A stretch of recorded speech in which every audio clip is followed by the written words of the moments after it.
o Ministério Público, que funciona junto ao Tribunal de Contas da União, é um Ministério Público específico, é o Ministério Público do Tribunal de Contas da União, pediu a reabilitação das empresas que foram punidas pela Operação Lava Jato. O pedido ao TCU prevê que elas voltem a participar de licitações com base na decisão do ministro do Supremo Tribunal Federal, Dias Toffoli, que anulou todas as provas do acordo de leniência da Odebrecht. O pedido é assinado pelo subprocurador-geral Lucas Furtado, que pede ao TCU a identificação de todos os processos e despachos internos em que o tribunal tenha tornado empresas inidôneas e determine à Controladoria Geral da União as providências necessárias para anular as punições. Vamos dar um break, parar por aqui. Meu querido Nelson Kobayashi, na operação Mãos Limpas, que aconteceu no início dos anos 1990 na Itália, foram usados os mesmos métodos da Lava Jato. Produziu uma série de resultados. Depois foi tudo anulado. Será que nós podemos dizer que na Itália e no Brasil ocorreu o efeito Orloff? A Itália é o Brasil de amanhã ou a Itália de ontem já é o Brasil de hoje? Pois é, Capês, essa questão da anulação, tanto das mãos limpas quanto do caso da Operação Lava Jato, leva a gente a refletir, de fato, que como a gente tem anulação no nosso sistema judiciário, né? Como a gente tem provas anuladas, condenações anuladas, processos anulados, e isso vai gerando, no final das contas, uma sensação de impunidade na nossa população. Por isso é que muitas pessoas são tão apaixonadas nostalgicamente já, né, pela Operação Lava Jato, em uma época em que políticos eram condenados, presos e tal. Isso, no meu ponto de vista, só faz a gente acreditar que como é que pôde um promotor e um juiz, um procurador da República e um juiz federal agirem daquela maneira, sabendo, estudiosos que eram da Operação Mãos Limpas, sabendo que aquela era a referência a ser seguida, até porque essa é constantemente dita uma referência do juiz Sérgio Moro, como é que eles poderiam cometer os mesmos erros, dando margem a nulidades. E, infelizmente, apesar de se mexer com a paixão do brasileiro, é uma decisão acertada. Se o acordo foi anulado, tudo que vem decorrente desse acordo também deve ser, não tem como substituir.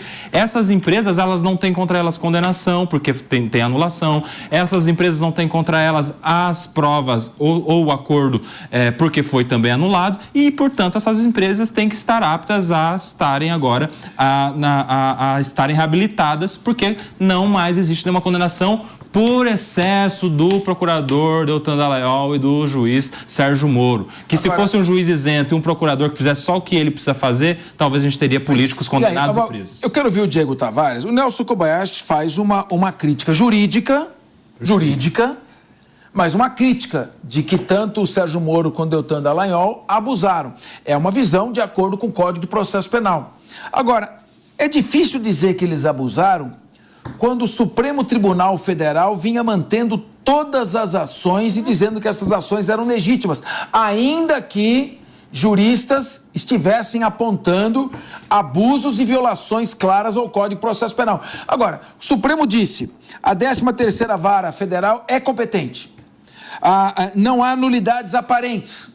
Então vamos manter a condenação do juiz Sérgio Moro. Mas ele é o juiz de garantias, ele participou de... Não, mas não há nenhuma causa de suspeição. E também não é incompetente. Tribunal Regional Federal da 4ª Região, por unanimidade, mantém a condenação. Olha, mas não há nenhuma nulidade nisso. Vai para o STJ. Aí, de repente, muda tudo. Então, é claro que, na minha opinião, houve erros, sim, e houve abusos. Como jurista, eu não posso dizer que não houve. Sem dúvida.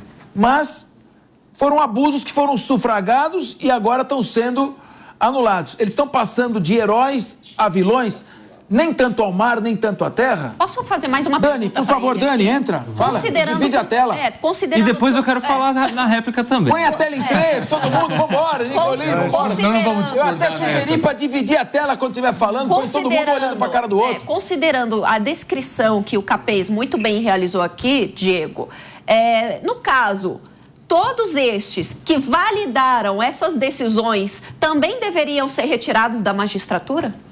Olha, bom, vamos lá. Primeiro, eu gostei muito da tua pergunta a respeito da Operação Mãos Limpas, Capês, porque eu sou muito fã... Você gostou mais da minha pergunta que da dela. A dela foi uma saia justa que ela te pôs, né? Eu queria saber depois do pessoal da mesa aqui, quem que é o nosso Silvio Berlusconi, né? Porque foi a grande liderança política que emergiu na Itália depois do fim da Operação Mãos Limpas. A respeito de tudo que você narrou e o que o Nelson analisou aqui a respeito da Lava Jato, eu acho que esse é a triste consequência que nós temos quando nós deixamos elementos da política influenciarem nas decisões do judiciário. É muito triste e isso me faz até cogitar a ideia do presidente Lula de realmente tornar secreta as votações dos ministros do STF, porque para ler algumas coisas que nós somos obrigados a ler como juristas, é melhor realmente que nós não soubéssemos quem escreveu, como por exemplo ver um ministro do STF fazer uma decisão de centenas de páginas, praticamente fazendo um pedido de desculpas ao presidente Lula e dizer que mesmo depois do devido processo legal, mesmo depois de analisadas todas as provas e enfim, depoimentos, milhares de documentos, dizer que isso foi o maior erro do judiciário do Brasil. Tem uma coisa, Capês. Depois eu queria fazer uma pergunta para o Nicolini. Não respondeu Eu não respondi, eu vou responder sua questão. Eu quero fazer uma pergunta para o Nicolini, Nelson, que entra bem na área dele.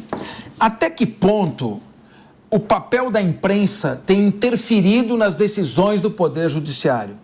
Então, a mídia tem uma pauta própria. A mídia tem seus objetivos. Liberdade de imprensa, às vezes é liberdade de empresa.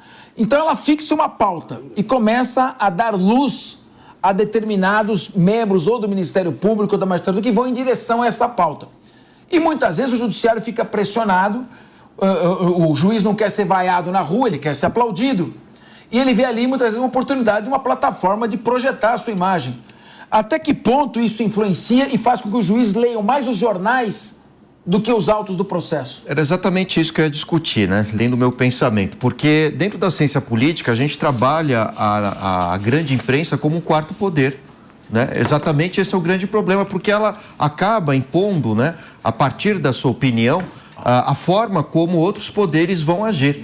Então a gente está cansado de ver isso. A gente já viu pessoas, né, políticos dentro do parlamento mudando de posição, opinião conforme as pressões da imprensa, presidentes também que ora dizem alguma coisa, depois desfazem o que disseram exatamente para agradar a imprensa, e a mesma coisa com o judiciário. Então, de fato, a gente hoje tem um judiciário que é muito midiático, se expressa muito nos meios de comunicação, coisa que não acontece nos Estados Unidos, né? Dá para contar nos dedos quantas vezes a gente vê algum membro da Suprema Corte dar uma entrevista, e olhe lá quando fala.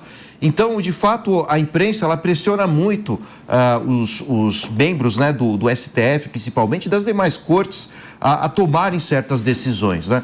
E me parece que havia com a Lava Jato uma velocidade, um desejo de velocidade exatamente para excluir o Lula do processo eleitoral de 2018.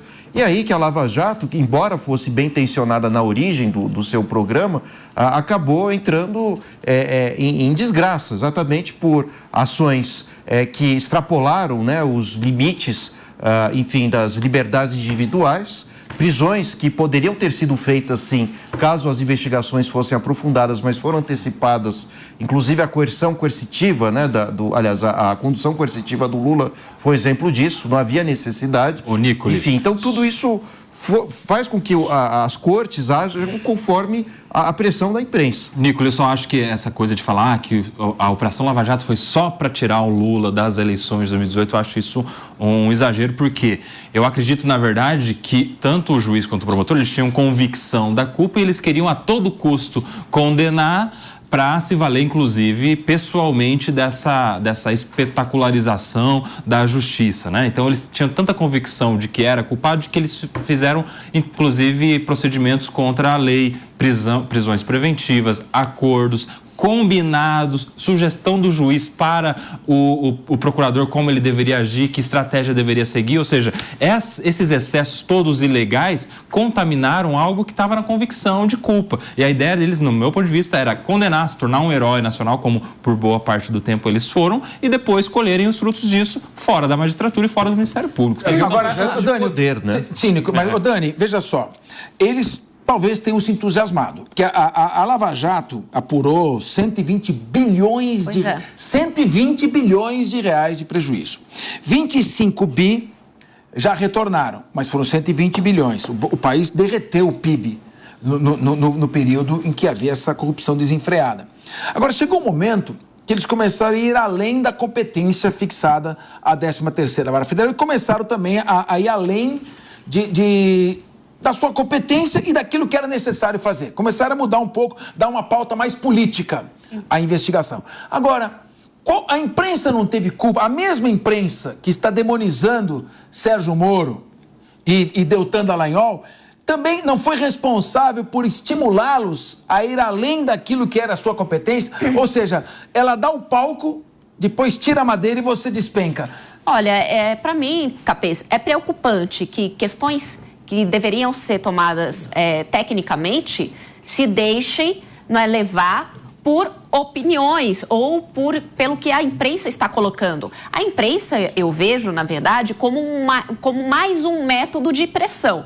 E a imprensa é utilizada por políticos, por empresas, por várias entidades, não é? Como um dos elementos de pressão. Não é o único, mas é fato que isso acontece. Agora, se dessa forma foi tratada a Lava Jato, de acordo com o que vocês estão relatando, ora, por que dentro desse processo não pararam imediatamente ou não avaliaram naquela época que isso ocorreu? Tem duas Agora, questões. só um minuto, Kobayashi. Agora, o que nós temos aqui, pessoal, com relação à supressão desse acordo de leniência é o seguinte...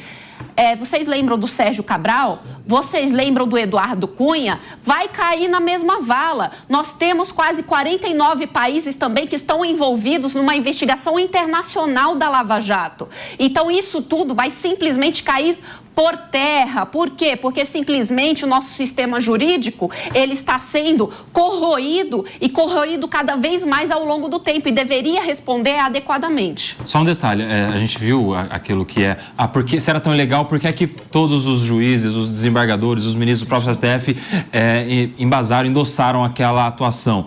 Porque naquela época não se havia ainda tido a vaza-jato, não se tinha as conversas vazadas. Tem esse mas detalhe. naquela época já se sabia que condução coercitiva é só depois da tentativa da intimação, que prisão preventiva é só em último caso. Mas depois a gente teve uma evolução também. Que a colaboração premiada não vale como prova. Ou seja, nós temos uma instabilidade do nosso sistema jurídico. Insegurança. Sim, a mídia estimulou, depois tirou o palco. E somente na Jovem Pan que se tem liberdade de fazer críticas até mesmo à mídia, porque é o jornalismo independente.